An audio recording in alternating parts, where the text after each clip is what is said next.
베트남 신부랑 한국에서 신혼집을 어느 정도 선에서 준비를 하는 게 나는 이제 17년차 다문화 가정이고 또 수백 쌍을 결혼시켜본 사람으로서 어떤 사람들이 이러잖아. 아예 없는 사람도 있지만 있는데 투자를 굴리는 사람도 있거든. 부동산이든 주식이든 채권이든. 돈 굴리는 사람은 없어서 월세 사는 게 아니잖아. 일률적으로 하나로 얘기하기는 힘들지만 일단 신부가 사는 환경은 최저 투룸 빌라부터 살아도 돼. 월세든 전세든 작으면 좋겠지만 투룸 빌라에서는 최저로 살아주는 게 좋고, 이제 집이 또 오래된 집일 수 있고 새 집도 있잖아. 포근하게 도배돼 있고, 지금 이렇게 돼 있으면 봐봐, 이렇게 좀 이렇게 화분조 좀 넣고 아니면 TV 위에 블라인드 좀 해서 포근하게 그렇게 해봤자 뭐 꾸며봤자 50만원 100만원이면 충분히 꾸며. 그렇게 해서 내 집처럼 포근한 집이 들게 해야지. 좀 썰렁한 기분이 들면 신부가 다문화센터 다니고 집에 들어오기가 싫잖아. 그 어린 신부들은 부모님 떨어져, 가족, 친구 다 떨어져, 음식 안 맞아, 언어 배워야 돼. 또 나이 많은 신랑과 아직 정도 없어. 근데 집까지 썰렁해봐. 자꾸 밖으로 놔돌고 싶지. 그래서 최저 나는 그래, 신랑들한테 돈이 없으면 50%든 70%든 전세 대출 받아서, 서울이 아닌 경우는 한 1억 2천이면 쓸만한 집 없거든. 그럼 그렇게 해서라도 포근하게 좀 꾸미고 시작해라. 그 다음 그 위는 뭐 무한대지. 자기 집이면 뭐 33평이든 뭐 그거는 문제 없지만 일단 기본은 포근하게 꾸며라. 그 다음에 이제 신랑의 따뜻한 마음. 신랑이 따뜻하고, 처음엔 일단 나이 차이가 뭐 20몇 살 나면 거부감이 생기잖아. 누구나가 정도 안 들고 아빠하고 비슷한 나이 차이고, 태어나서 생전 처음 겪는 일이다 보니까 신부들도 아직 정이 안 들었으니까 걱정되고 좀 징그러운 마음도 있지. 그거를 무너뜨리려면 포근한 집과 배려, 그게 제일 중요하지. 기숙사 동기들하고도 연락도 하고 영상통화하면서 나는 이런 집 사로, 너는 이런 집 사로 비교도 되지 않을까? 하지. 예를 들면은 어떤 신부는 24살 차이가 나, 어떤 신부는 18살 차이가 나. 그러면 24살 차이 나는 애는 자랑할 게 이거거든. 남편의 경제력. 왜냐면 얘보다 5살 차이 더 나니까 창피한 거야. 자존심 상하고. 그거를 남편의 경제적으로 자랑을 해서 세이브하려고 그러는 신부들 많아. 사람 누구나 그렇지. 내가 만일에 70살 할머니를 만나냐 80살 할머니를 만나냐, 그럼 나는, 자네는 실장은 이 실장 같은 경우는 20살 차이 나고 나는 25살 차이 나. 그러면 내 할머니 경제력을 자랑하지. 똑같아. 그러니까 그거는 우리나라 김씨, 최씨, 박씨 아줌마 만나도 다 남편 경제력 자랑하잖아. 사회적인 지위 자랑하잖아. 유럽 여행 갔다 왔다, 뭐 이번에 차 큰 거 바꿨다 자랑하잖아. 똑같아. 그래서 이제 우리가 기숙사의 신부들 만나면 최대한 잘 사는 사람들은 나이 차가 조금 더 크고, 조금 적게 차이 나는 경우는 남자 환경이 좀 열악한 경우거든. 그러니까 웬만하면 좀 비등비등하게 해줘라. 너무 티나게 잘해주지 마라. 신신당부하지. 이건 피할 수 없는 문제 같아. 사람들 뭐 다 조건이 틀리니까. 환경, 마인드 다 틀리잖아. 신랑들이 간혹 대학 나온 여성도 찾지. 찾고 20대 중반 여성을 많이 찾는데 고졸하고 대학생이랑 한국 생활하는데 뭐 차이가 있나요? 내가 보면은 중졸, 고졸, 대졸이 있어. 이제 이 업을 내가 오래 했잖아. 중졸 같은 경우에는 확률적으로 이 문명사회 대한민국의 선진 시스템을 이해하는 게 조금 늦어. 그 다음에 고졸은 제일 많으니까 이제 빼고 얘기할게. 그 다음 대졸 같은 경우는 아무래도 이해력은 많아. 그런데 자존심이 세야지. 나는 배웠는데 내가 뭐가 못나서 이 과대 나이 차이로 결혼해. 그런 게 있거든. 그래서 남자가 뭐 모든 게 쿨하고 좀 경제력도 좋을 때는 대졸이 더 궁합이 잘 맞아. 근데 남자가 극단적으로 3D 업종에 근무해. 근데 나이도 25살 차이나. 근데 대조를 만나잖아. 그 여자가 그 남자 무시해 나중에. 예를 들면 똑똑한 여자들은 막 어려운 질문을 해.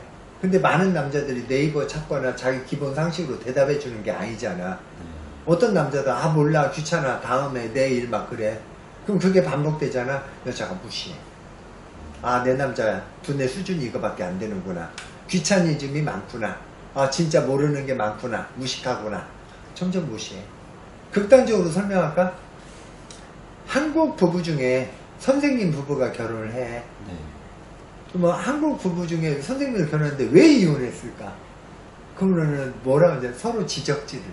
서로 가리켜. 왜? 교단에서 가르치는 버릇이 직업병이 돼갖고 남편한테도 그런 게 나와.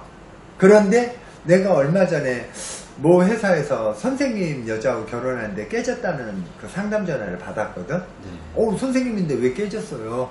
근데 22살 차이 났대. 근데 여자가 한국 신랑을 가리키더래. 그러니까 그 기질은 똑같다는 거지. 전 세계 공통이라는 거지. 교단에서 가르치는 버릇이 있기 때문에 프라이드가 강해. 나는 가르치는 직업이다. 그러니까 남편한테 가르치는 거야. 그러니까 남편은 또 그게 승질나는 거야. 후진국인 주제에 네가 나를 가르쳐?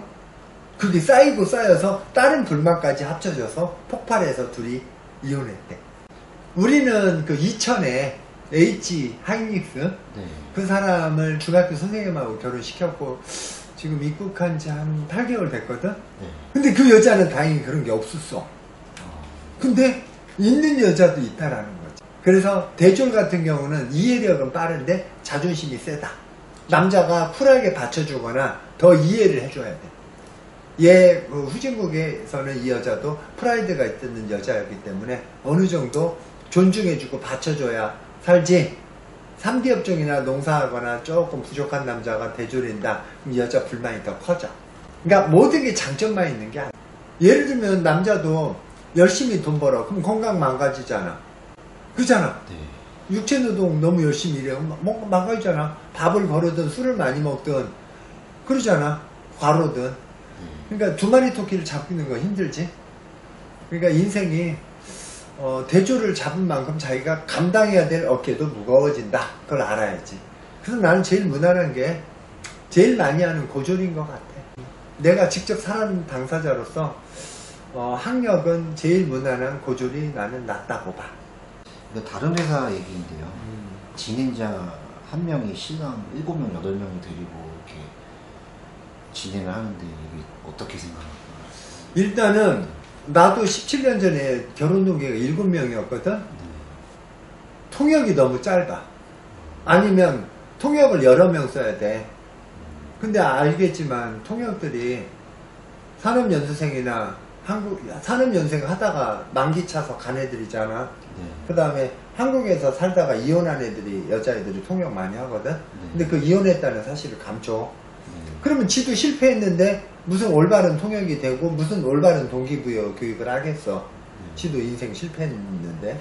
그래서 그런 통역이 여러 명, 3명이 붙어도 나는 7명씩 가면 좀 이렇게 깊게 진행이 안 된다라고 봐. 그냥 박리담회라고 봐. 그치? 그래서 나는 제일 나은 게 2명? 2명이 가서 우리 아내는 깊이 해주니까. 그래서 너무 많이 가는 거는 통역이 짧거나 통역이 부실하거나 그 다음에 밀어붙이는 통역이 되지. 오늘 만나고 내일 결혼식 가고 속성 결혼이 되지. 잘못된 만남도. 그럼 확률이 높아지지. 국제기능 업체들 주된 목적이 돈 버는 거잖아. 근데 어떤 업체는 빨리빨리 해서 속성 결혼 시켜서 돈을 중도금을 빼느냐, 아니면 좀 천천히 생각할 시간을 주고 데이트 시간도 주고 해서 진행을 하느냐. 일단은 결과적으로 좋게 만들려면 여러 명이 가는 거는 부실 운영이 된다. 이런 업체는 좀 피해야 돼요. 나는 좋게 생각 안 해. 오히려 한두 명씩 가서 난 최선을 다하는 게 좋은 업체라고 생각해. 한국에 있는 뭐 베트남 마사지, 다국적 노래방, 베트남 여성들 유흥업소 어떻게 유입이 되나요? 한국. 근데 이제 여기 한국의 유흥업소에 유입되는 뭐 저기 외국 신부들 보면 베트남뿐만이 아니라 캄보디아든 뭐 라오스든 다 유입이 돼. 필리핀이든 일단 가정이 깨진 애들이지. 근데 가정이 깨진 애들 보면 나는 이렇게 생각해. 애초부터 된장 여자는 그런 기질이 잠재돼 있었어. 완전 이건 돈이 목적이고 남편보다 이게 더 중요한 여자들은 그게 예정돼 있었는데 그 남편과 회사가 캐치하지 못한 거지. 두 번째는 잘 살려고 왔는데 적응 못했거나 실망했거나 도저히 나는 한국 와서 이런 남편하고 못 살겠다. 변한 케이스지. 뭐 한 6개월 안에 그런 가출하거나 이혼 요구했다 그러면 그게 잠재돼 있던 건데 숨긴 거지. 네. 남편이랑 회사가 몰랐던 거지. 근데 한 5년 살다가 뭐 3년 살다가 어쩌다가 그쪽으로 유입된 애들은 진정성은 있었어. 애초에 결혼할 때. 근데 도저히 내가 이 삶으로 앞으로 4, 50년, 3, 40년 못 살 것 같으니까 깨진 여자들이야. 내가 남자니까 얘기해보면 내가 저 여자 입장이 돼보는 거지. 과연 나이 많은 남자와 미래를 내 인생을 모두 다 걸고 살만했는가? 그게 아니니까 이혼했거나 가출했지. 그러니까 이제 또 귀가 얇은 신부들은 야 업소 가면 돈 많이 번대.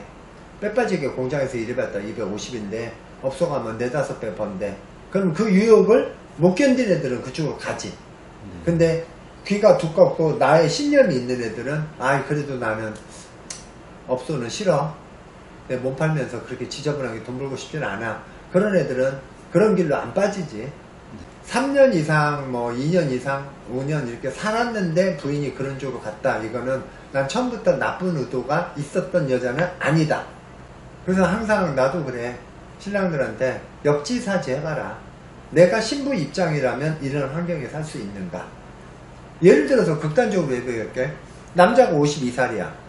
근데 여자가 25이야. 그럼 27살 차이 나잖아.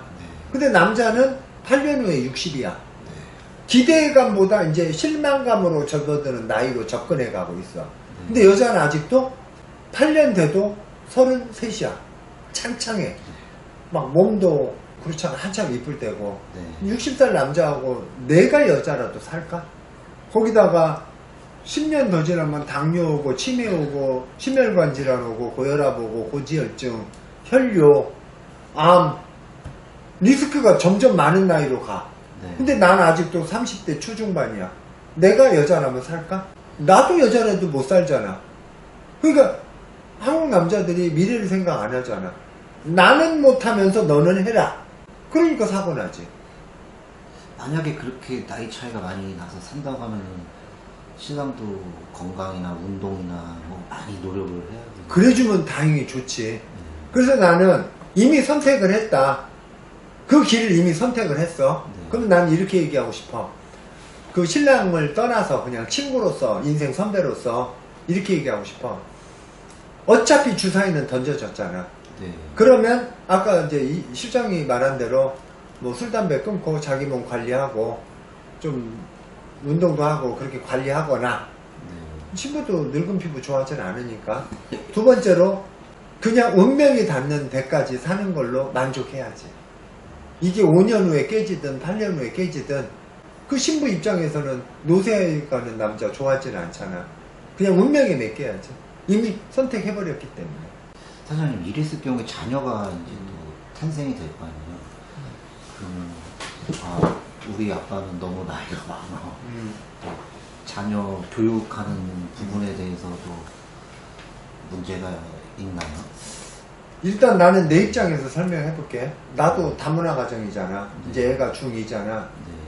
나는 내가 늦게 깨달았던 지혜를 아들한테 많이 얘기해 주거든. 어쨌든 부부간에는 애라는 끈이 있어요. 오래가지. 근데 이제 내가 이미 늦게 선택한 거는 과거로 돌릴 수 없잖아. 너무 늦었다고 애를 안 낳으면 신부는 무료하잖아. 그래서 하나쯤은 낳아라. 근데 이제 누구는 그래 애 하나 낳아서 대학교까지 키우려면 2, 3억 든다. 2, 3억 안 들고 키우는 방법이 있어. 나 같은 경우는 베트남에서 저가 옷 사다 입히거든. 요즘 이 옷 이뻐? 한국보다 한 3분의 1 가격으로 사서 입히고 또 그거 다 크면은 또 가난한 사람한테 다시 모았다가 기부해. 그리고 아들 학원은 태권도 외에는 안 가르쳤어. 왜 그렇게 했냐면 누구는 돈 많이 드니까 안 난다고 하는데 나는 그렇게 생각 안 해. 태권도는 다문화 가정에 자신감을 기르키려고 기죽지 마라. 네. 그렇게 해서 가르친 거고, 나머지는 이제 교육방송이나 유튜브로 교육시키고 그 돈을 모으고 있어. 그럼 나중에 미래에 제가 이제 독립할 때 좀 어느 정도 목돈을 마련해 주려고.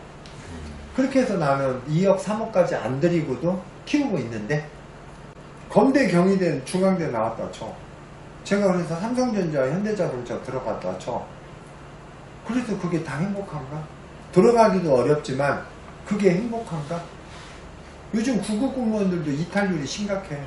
그게 행복한가? 목표 이뤘는데 행복해하지 않잖아. 네. 그러니까 현실과 이상은 다른 게 많거든. 그래서 애를 너무 뭐 키워서 100점이 되려고 하지 마. 그냥 나는 뭐든지 난 70점을 잡아라. 부인 간에도 100점을 바라니까 실망하니까 이혼하잖아. 처음부터 70점만 바래. 그러면 안 피곤해. 자식도 100점을 만들어서 봤자 자식들 100점 만들어온다고 감사해? 아니잖아. 그냥 둘 간에 키우는 재미, 끈일 뿐이지. 자식이 뭐 S전자, H자동차 들어갔다고 성공했다고 뭐 얘도 행복하고 나도 행복, 그렇지 않아. 직업은 엄청나게 많이 있잖아. 그래서 늦더라도 애는 하나 가져라. 왜? 나 죽더라도 내 피의 50%를 가진 자식과 마누라가 내 재산 일부 갖고 사는 거 하늘나라에서 보면 그래도 낫잖아. 조카나 엉뚱한 사람한테 돈 가는 것보다 낫잖아. 내가 눈 떠 있는 동안 행복하면 되지. 그래서 애를 하나 낳고 너무 이렇게 돈 부담 갖지 마라. 나처럼 키우면 돈 많이 안 든다. 입장을 바꾸어서 신랑도 혼자 베트남 처갓집에 있으면은 손과 발, 입이 자유롭지 않을 텐데. 그치. 한국 생활 시작하는 신부님도 마찬가지일 것 같은데 신랑에게 조언해 주실 거 있나요? 맞아. 지금 실장님이 말한 대로 내가 베트남에 가서 산다면, 내가 캄보디아나 라오스 가서 산다면 네. 똑같아. 음식 안 맞고 언어 안 맞고 또 한국에서 누렸던 인프라가 없잖아. 지하철, 버스, 편의점, 다이소 뭐 이런 거 다 없잖아. 처음부터 적응해야 되잖아. 네. 신부 입장도 똑같다라는 거지. 한국에 오면 적응하는 게 다 어렵지. 그걸 역지사지해서 이해해주면 신부도 적응이 더 쉽지. 네. 이해를 내가 해주니까. 네. 그리고 10가지가 답답해도 스텝 바이 스텝으로 천천히 중요한 것부터 바꿔주고 그 다음 2단계, 그 다음 3단계 하지. 급한 사람들은 1단계부터 10단계 다 바꿔주길 막 바라거든. 그럼 신부는 미쳐. 힘들어. 어리지. 처음 날아왔지. 외국인. 나이 많은 사람 정도 안 들었지. 이해도 못하지. 어떻게 10가지 한꺼번에 다 바꿔. 제일 중요한 것부터 바꾸고 나면 2단계. 이렇게 서서히. 이렇게 해야 신부가 발전하고 숨이 안 막혀. 그러니까 자기도 그 나라 가면 똑같잖아. 답답한 거는. 사장님이 강조하시는 동기부여. 동기부여가 제일 특효야. 동기부여는 강력한 인센티브를 주는 첫걸음이잖아요. 네. 동기부여를 해야 노력을 하게 되고 그게 발전을 만들지. 그걸 봤는데 꼭 신부 부모님도 재혼, 이복 형제라도 가족 우애가 좋은 것 같은데 이런 신부들은 신랑과 부부 생활이 괜찮을까요? 아, 이렇게 보면은 네. 그거를 미리 의심 갖거나 타성을 가질 필요는 없다고 봐. 왜냐면 어떤 신부들은 자신이 불우했기 때문에 내가 믿고 오는 남편 하나만 따뜻하게 잘해주면 그 간절한 바램 하나만 바라는 신부들도 있어. 왜? 이혼하고 막 형제간의 사이도 안 좋은데 이 남편이라도 따뜻한 내 보금자리가 되어준다면 올인하려고 하는 신부들이 있어. 그 남편이 딱 그렇게 해주면 행복해주기 쉬워. 근데 이혼해, 형제들 간의 사이도 안 좋아, 이복 형제 많아. 근데 남편도 그렇게 못해줘. 따뜻하지 않고 맨날 술 먹고 당구 치고 노래방 가고 부인한테 냉대하고 배려도 안 해줘. 그럼 이 신부도 역시 내 팔자는 왜 그럴까? 또 흔들려. 그럼 여기서 깨지잖아. 이 신부 어디로 가? 50%는 유흥업소로 빠져. 내가 그래서 일전에 이런 말을 했어. 남편의 올바른 생각 하나가 3, 40명의 가치관을 그대로 다 바꿔버릴 수 있다. 이게 뭐냐면 내가 제대로 된 생각과 관념이 있잖아. 그럼 이 신부가 행복해. 여기서 태어난 애기도 제대로 커. 여기서 파생되는 고모, 이모, 삼촌, 부모들도 마음이 안정이 돼. 내 딸이 멀리 한국 가서 좋은 사이 만나서 행복하게 살고 있다라는 생각을 하지. 그 다음에 이 남자를 또 친가 본가 쪽에 있는 엄마, 아버지, 형제, 고모, 이모들도 아이고 요놈 참 잘 사네, 그런 영향을 주지. 근데 이 사람이 개판이어봐. 여기 몇십 명, 여기 몇십 명 다 뒤집어져. 국제균에 대해서 부정적이고 결혼의 자체에서도 부정적으로 바뀌어버려. 그래서 남편의 이 생각 하나는 수십 명의 역사와 운명과 생각을 다 바꿀 수 있다. 그래서 내가 신랑들한테 그래. 제일 중요한 건 당신의 생각과 행동이다. 그게 행복의 첫 단추다. 내 관념과 신념이 있어야 돼. 결혼은 수학처럼 1과 0으로 딱딱 떨어지지 않아. 내가 어떻게 하느냐야. 그 첫 번째 관문이 된장 여자 만나면 안 되지. 그 다음에 다 바라지 말아야 돼. 자, 한국적인 여자, 슬기, 뭐 아낌, 끼 모든 거 다 좋은 여자를 잡으려면 이 사람도 완벽하냐 이거야. 왜? 이 완벽한 여자는 이 사람의 단점을 안 봐? 만일에 이 여자가 완벽해? 이 남자가 단점이 많아. 안 살아 이 남자랑. 그래서 나는 신랑들한테 그래. 90점도 훌륭하다. 내가 90점도 훌륭해. 그럼 여자도 80점, 90점만 바래라. 그래야 서로 사람이 살지. 내가 100점이 아니면서 100점을 찾아? 얘가 왜 살아? 이 세상에 완벽한 사람 어디 있어? 다 부족한 거 몇 개씩 갖고 있지.